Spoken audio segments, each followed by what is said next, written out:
When you see a farm advertised, you always tend to have a look. When you see a farm of this calibre advertised, you go to town on it.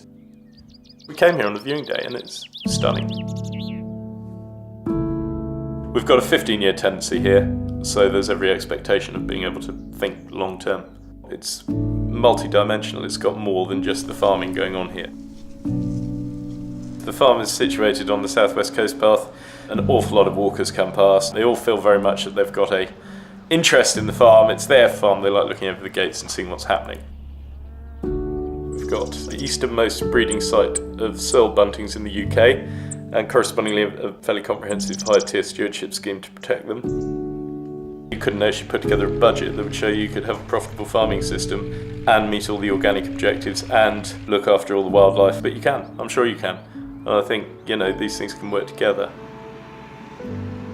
There's no need to have this, do we have natural capital or do we have commodity food production? Natural capital and the environment is not ring-fenced in a little corner of your farm. It's all around you, it's what you're doing, it's what you work with every day.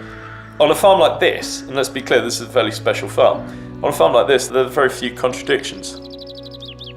Cattle are essential here to increase the levels of organic matter in the soil. If you get the soil right, if you put dung in the soil, and you get the soil microbes right, and you get all that sort of microfauna going, then you get the sort of slightly bigger soil life going, you get earthworms, and then you get improved bird life, and everything comes up together.